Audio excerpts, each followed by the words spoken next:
प्रभु, क्या संसार में सिर्फ सुख का होना संभव नहीं है? तो महादेव बोलते हैं, प्रत्येक मनुष्य का लक्ष्य सुख की प्राप्ति करना ही है, हो परम आनंद की प्राप्ति। किंतु हम सुखी नहीं। सुख को प्रदान करने वाले वस्तुओं को एकत्र करना जीवन का उद्देश्य मान लेते हैं। यह संसार एक माया है। सब कुछ नाशवार हैं। जिन वस्तुओं को हम सुख की वस्तु समझकर एकत्र कर रहे हैं, वे वस्तु सदा नहीं रहेंगी। जो व्यक्ति सत्य को जानकर भी लोभ का परित्याग नहीं करते, वे सदा उन्हें खोने के भय में जीते रहते हैं। और जो व्यक्ति सत्य को जानने ही नहीं, वह अहंकार में जीते हैं। और जहां अहंकार और भय उपस्थित हो, वहां सुख कभी नहीं रह सकता। किसी को यह दुख है कि उसके पास कुछ भी नहीं, और जिसके पास सब कुछ, उन्हें यह दुख है कि उनके पास पाने को कुछ नहीं। सुख को हम अपने दृष्टि से समझते हैं और परिभाषित करते हैं, मगर वास्तविकता इससे अलग है। इसीलिए आवश्यकता है तो अनासक्ता रहने की। किंतु प्रभु, अशांति स्वाभाविक है कि नहीं? महादेव कहते हैं, दुख का कारण यही तो है अशांति।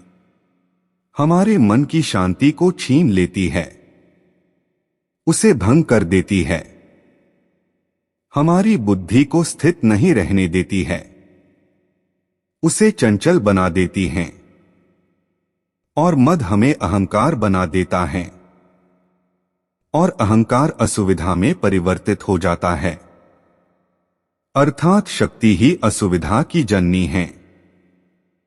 प्रभु असत्य को अनासक्ति में कैसे परिवर्तित कर सकते हैं? तो महादेव बोलते हैं, शक्ति से मुक्त होना ही अनासक्ति है। शक्तिहीन होने के लिए अपने पराये का भेद मिटाना अनिवार्य है। और यह तभी संभव होगा जब हम सुख की खोज बाहर नहीं, अपने भीतरी करें।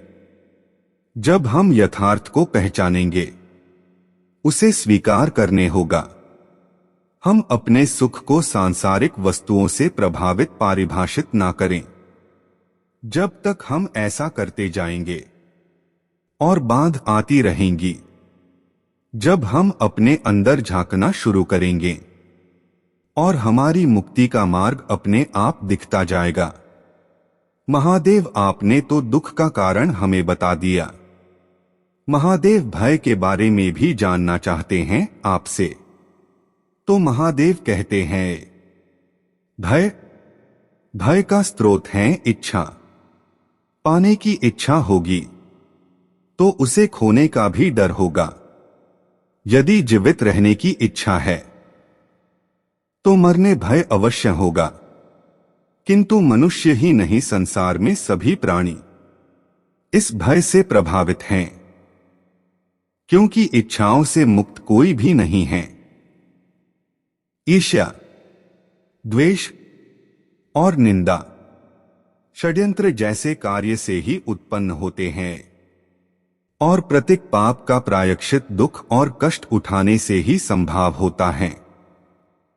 इसलिए कभी भी अंत में दुख का कारण बन जाता है। मेरे चैनल को लाइक, कमेंट और सब्सक्राइब करें।